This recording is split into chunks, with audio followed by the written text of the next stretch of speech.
É. Eu me surpreendi com a representação americana nesse encontro, né? Eu vi do outro lado brasileiro, a gente praticamente tinha o Lula e o ministro Mauro, mas do lado americano você tinha o Marco Rubio, você tinha o Bassett, que é o secretário de Tesouro. Então foi assim, os Estados Unidos deu uma importância significativa. Isso é muito importante para o início da conversa. Você tinha os dois representantes, que é o secretário de Tesouro e o secretário de Estado lá, presente. Isso significa que os Estados Unidos está disposto a fazer uma negociação. Outro aspecto importante é que não foi colocado de maneira aberta, mas não entrou a questão política, a questão geopolítica, entrou mais a questão econômica. Então, o pleito do Brasil é com relação às tarifas. Isso foi muito importante para manter o nível da reunião. E depois também nós ficamos ansiosos para ver a manifestação dos Estados Unidos, né, com relação ao encontro. Foi muito positiva, né? O próprio presidente americano postou na rede social elogiando o Lula. A conversa foi muito na questão pessoal, né? O Trump perguntando sobre a questão da prisão do Lula, essas coisas todas assim, né?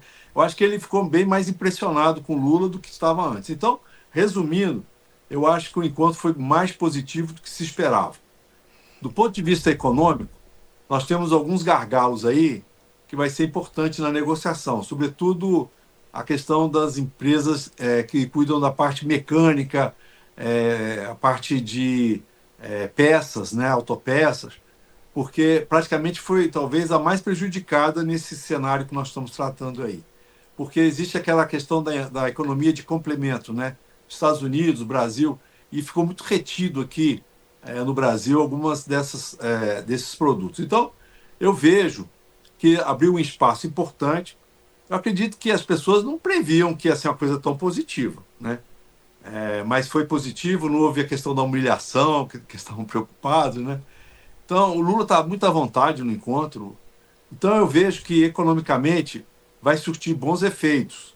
Obviamente, você tem toda uma questão aí de uma tarifa bem elevada, que não era nem tarifa, aí já falava que era uma sanção comercial, né? Mas, tirando a questão política, ideológica, eu acredito que vai ter um avanço muito significativo, sobretudo agora em função dessa continuidade. E o Brasil vai encaminhar lá as pessoas que estão inicialmente previstas, né? O vice-presidente, o Alckmin, meio que coordenando e capitaneando o grupo, e o Haddad também vai estar presente lá, né? E aí eu acho que vai ter um avanço muito positivo, é o que nós esperamos nesses próximos encontros, Francisco. Agora, diante da posição do governo americano, até com muitos outros países, inclusive países que são parceiros comerciais, dito amigos dos Estados Unidos, os americanos não têm baixado tantas tarifas, né? A perspectiva do Brasil ainda ter uma tarifa não tão elevada de 50%, mas algo que fique em torno de 15 a 20% e não como na média de 2, 4, 5% como era antes. Francisco, eu acho interessante porque o Brasil é deficitário com relação aos Estados Unidos. Todos esses países que você mencionou são altamente superavitários em relação aos Estados Unidos. Então, acho que isso vai pesar bastante. Quando sentar na mesa e verificar que o Brasil ele tem um déficit comercial com os Estados Unidos, que nos últimos anos, segundo cálculos, alcançou 400 bilhões de dólares, né? Então, você tem um argumento muito forte, sobretudo se comparar com essas outras empresas. Agora, o que tem também que a gente está observando, sobretudo com relação ao Canadá, é uma questão assim, pessoal lá deles. É uma coisa que o Brasil não deve entrar nessa conversa, não. Então, acho que se focar, de fato, nessa majoração que teve de 10% para 50%, né, já vai ajudar bastante se conseguir reduzir essa tarifa de 40% aí que foi aplicada. Eu acho que os 10% é padrão. Os Estados Unidos acho que vai tomar isso aí como padrão e o Brasil ele vai ter um alcance aí se ele negociar, por exemplo, o caso do café, o caso da carne, tirar delas essa super tarifa aí, né? E alguns outros produtos. Agora, o importante também é pensar no pequeno empresário brasileiro que exporta, por exemplo, mel para os Estados Unidos, né? É um produto muito específico, né? Ou o pescado lá do Paraná. Então, acho que essas coisas têm que ser colocadas na mesa, discutida, porque há um prejuízo muito grande para esse empreendedor. Agora, não tenha dúvida de que só o fato dos Estados Unidos encaminhar uma negociação e colocar presente na mesa pessoas realmente que têm um determinado nível de decisão, eu acho que vai ser positivo. E essas questões que estão acontecendo no mundo, por exemplo, hoje mesmo o Trump disse que vai fechar um acordo com a China. Então, acorda amanhã e diz que não vai fechar. De noite já fecha. Então, a gente não tem que entrar nessas brigas com relação a cada país. O que nós temos que ver é as boas notícias de alguns países para a gente poder adotar na nossa negociação. Agora, tem que ser um processo de ganha-ganha, né? Então, o Brasil ele vai apresentar as suas questões, sobretudo no campo das indústrias que foram prejudicadas, né? E os Estados Unidos também, Francisco, desde o início eu tenho falado isso com você, né? Lá atrás, quando você me entrevistava, eu falei, gente, o consumidor vai começar a chiar, né? A carne está subindo de preço, o café da manhã. Então, isso está acontecendo. Então, não vai pensar que os Estados Unidos sentou na mesa lá porque não estava nada acontecendo. É lógico que tem uma pressãozinha da parte do mercado interno americano. Então, eu acho que é fundamental em função das características dos produtos que o Brasil exporta para os Estados Unidos. É basicamente alimentos. Então, eu vejo que existe um campo de negociação, e, obviamente, buscar sempre deixar a questão geopolítica, ideológica em outra mesa e fechar uma negociação econômica que seja positiva para os dois países, viu, Francisco? E o Donald Trump, diferentemente do primeiro governo, ele tem sido bem mais pragmático, né, nesse campo. Francisco, o que aconteceu? Parece que ele ficou 4 anos fazendo esses estudos aí. Aí, quando ele assumiu, ele já soltou o pacote todo, né? Agora você vê que ele está mexendo com o mundo todo, não é só o Brasil, né? Eu que achei interessante no que o Trump falou foi pontuando a amizade do Brasil com os Estados Unidos, que a gente vem falando há muito tempo, né? Existe uma tradição de 200 anos de relacionamento, não só no campo político, militar, no campo econômico. Então, isso não dá para jogar fora. Eu acho que o Trump está caminhando nesse sentido aí. Obviamente, você viu agora no Canadá que deu aquele problema, porque usaram um vídeo lá do Ronald Reagan, né? Aí o Trump acordou de manhã e colocou mais 10% para os caras, né? Então, assim, essa coisa a gente já conhece. Todo mundo aqui no Brasil já fala que o Trump é intempestivo, ele gosta de ficar realmente na frente, ele gosta de ser o artista. Então, deixa ele ser artista, deixa ele coisa. Agora, vamos tentar que nem lá em Minas Gerais, né? Comer pela beirada, né? Então, eu acho que o Brasil adotou uma estratégia de cautela. E assim, a gente vê realmente, eu tenho falado isso sempre, né? Parabéns para a diplomacia brasileira, que mostrou realmente uma eficiência muito grande, né? Então, isso que você colocou é importante. Do ponto de vista econômico, eu acredito que isso dá um alívio. Acho que a melhor coisa que podia acontecer é a suspensão dessas tarifas por um tempo enquanto a negociação estivesse acontecendo.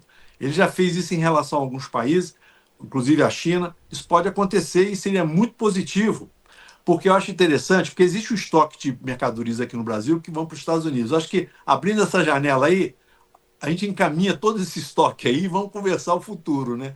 Então, acho que dá um alívio importante aí para as empresas brasileiras, se acaso um dos itens que foram conseguidos nessa negociação é a suspensão desse super tarifaço aí. Acho que ajuda bastante, viu, Francisco? Agora, para a gente falando da postura do Donald Trump em relação aos países da América Latina, né? A Argentina teve uma eleição agora neste domingo que foi bem representativa para o governo Milei, apesar de não conseguir a maioria no Congresso Nacional, mas teve um avanço muito grande em relação ao peronismo, ao kirchnerismo. E o Donald Trump falou assim: eu ajudei o Milei, a Argentina estava lá em apuros, estava muito mal e eu acabei ajudando o Milei.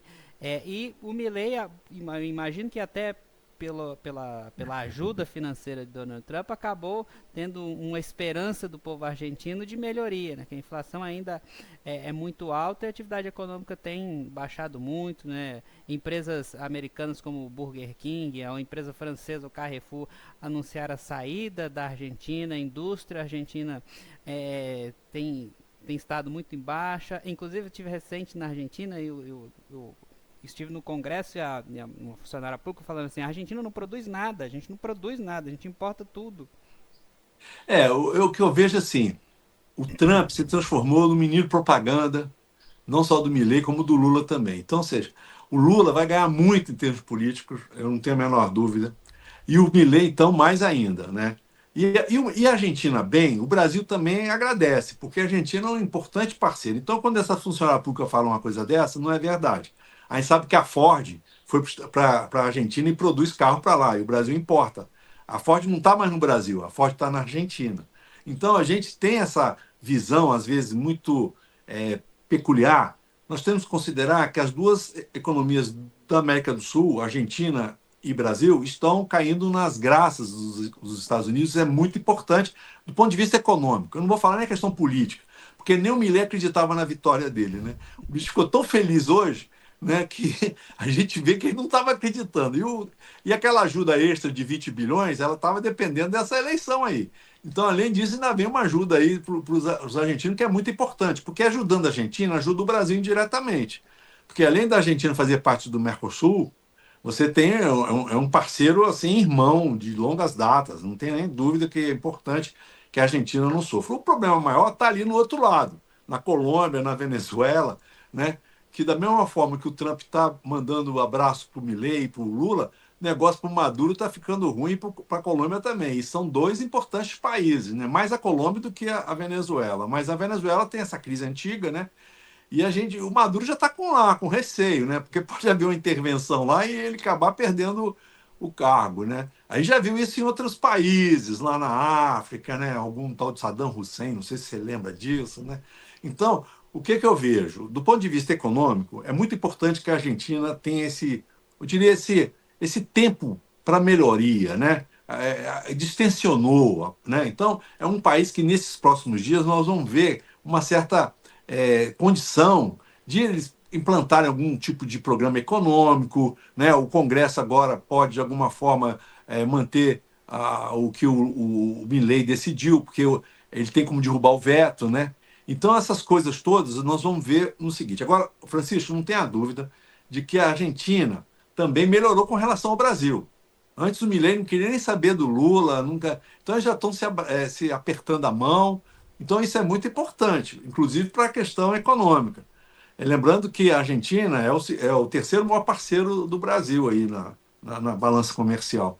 Então, eu vejo nesse momento importante esse distensionamento entre a população argentina e o governo argentino, a ajuda econômica que os Estados Unidos estão concedendo lá.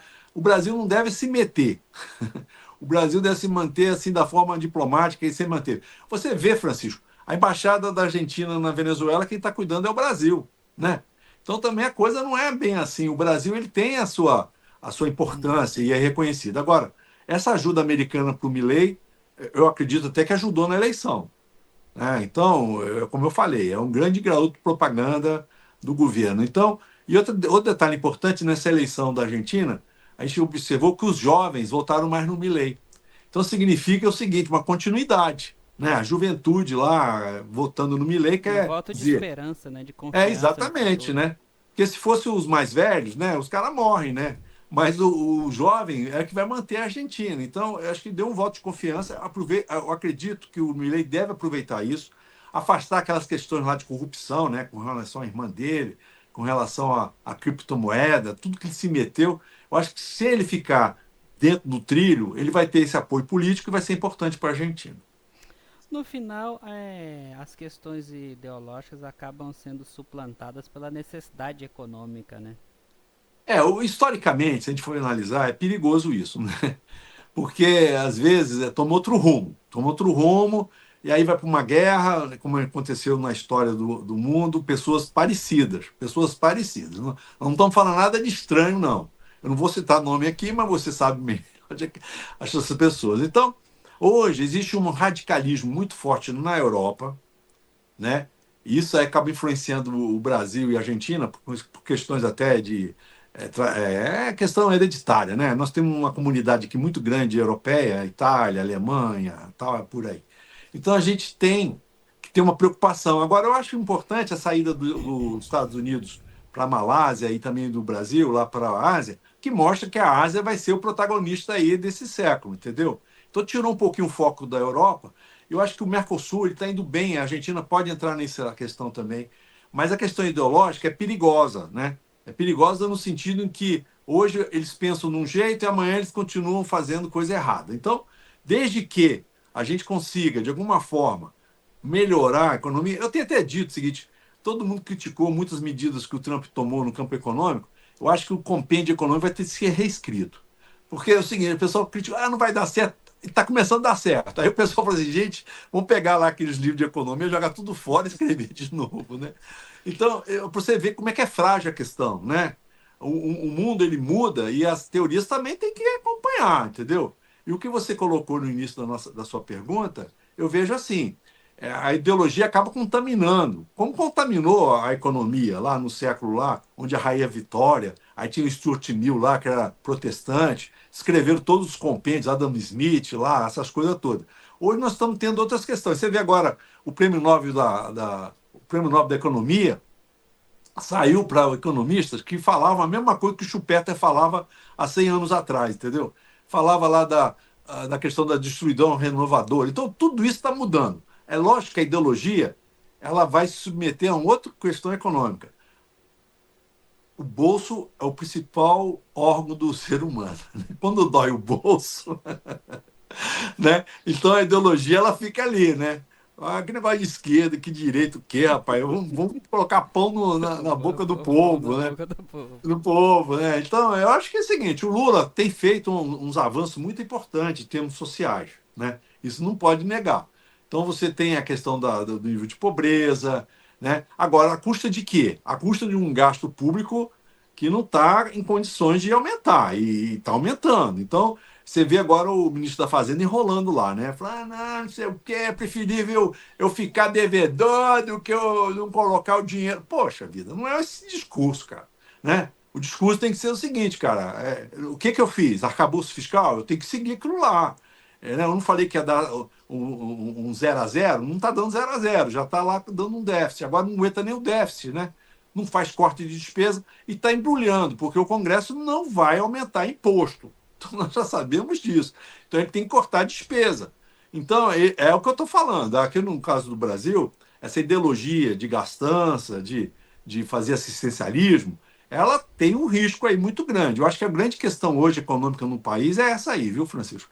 Porque nós estamos com uma balança comercial que não sentiu muito aí esse impacto americano, né? Nós estamos aí com uma inflação que agora, hoje saiu o Boletim Focus, em que reduziu a expectativa de inflação para 2025, isso é excelente. Eu tenho falado com você, se você pode pegar meus vídeos anteriores aí, que quando a energia elétrica começar a baixar, a inflação vai baixar, e também a questão da Petrobras ficar baixando o preço da gasolina. Então, olha, já baixaram aí para 4,7 aí a expectativa de 2025. E outra coisa, depois você me cobra.